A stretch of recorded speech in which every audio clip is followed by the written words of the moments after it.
नमस्कार, मैं हूं कोमल सिंह और आप देख रहे हैं पार्थ इंडिया न्यूज। आइए नजर डालते हैं इस वक्त की खास खबर पर। समाजवादी पार्टी के राष्ट्रीय अध्यक्ष अखिलेश यादव शुक्रवार को ओडिशा के राजधानी भुवनेश्वर पहुंचे, जहां उन्होंने ओडिशा के पूर्व मुख्यमंत्री एवं बीजेपी प्रमुख नवीन पटनायक से शिष्टाचार भेंट की मुलाकात के बाद मीडिया से बातचीत में अखिलेश यादव ने समाजवादी आंदोलन, पीडीए रणनीति और बीजेपी की राजनीति पर खुलकर अपनी बात रखी।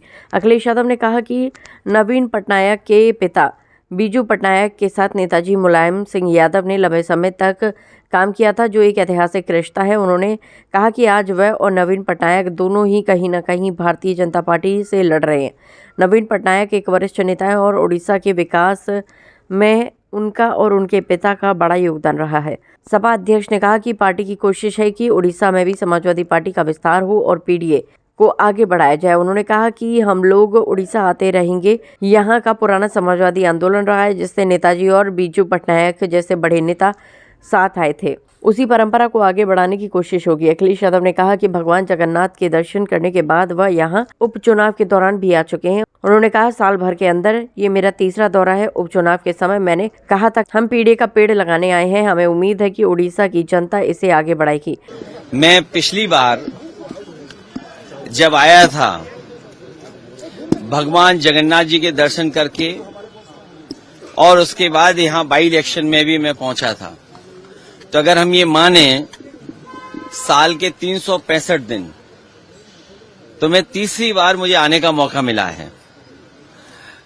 और उस समय जब बाई इलेक्शन था तो मैंने एक बात मंच के माध्यम से जनता के बीच में रखी थी कि हम पीडीए का पेड़ लगाने आए हैं और हमें उम्मीद है उड़ीसा की जनता, जो उनका पुराना समाजवादी आंदोलन रहा है, जिसमें नेताजी और यहाँ के बहुत बड़े नेता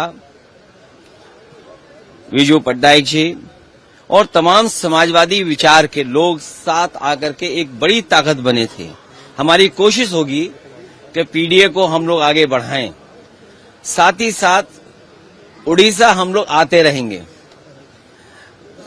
बीजेपी से जो लड़ने वाले दल हैं, बीजेपी जब पूरे देश में एक्सपोज होगी तब दिल्ली से हटेगी।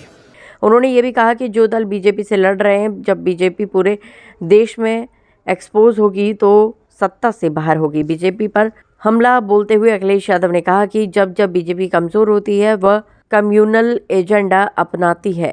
उन्होंने कहा, जब बीजेपी विकास के वादे पूरे नहीं कर पाती तब वह सांप्रदायिक रास्ता अपनाती है। ये पैटर्न देश भर में देखा जा सकता है। कहीं भी देखेंगे आप तो बीजेपी जब कमजोर होती है या जो उन्होंने मैनिफेस्टो में जनता को वादे पूरे करने की बात जो रखी होती है, अगर पूरा नहीं कर पाते हैं तो वो कम्युनल रास्ता अपनाते हैं।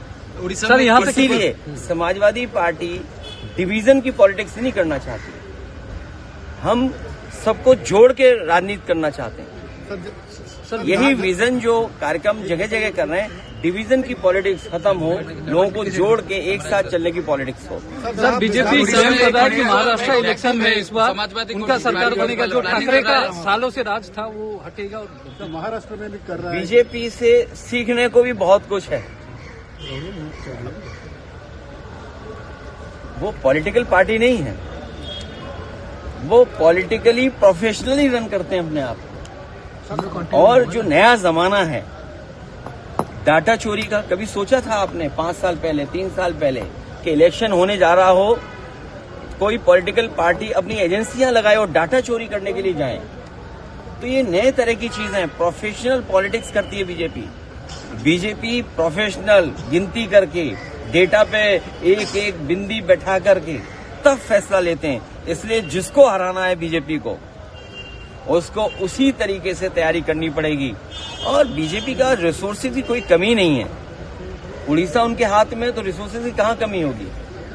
जो जिस स्टेट पर भंडार हो नेचुरल रिसोर्सेज का, और वो जनता के लिए आए, गरीब जनता के लिए रिसोर्सेज इस्तेमाल हो। लेकिन बीजेपी अपने आप को मजबूत करने के लिए रिसोर्सेज यूज करती है। आज के लिए बस इतना ही। ऐसे ही देश और दुनिया की तमाम छोटी बड़ी खबरों को देखने के लिए जुड़े रहिए पार्थ इंडिया न्यूज से, हमेशा सच के साथ। नमस्कार।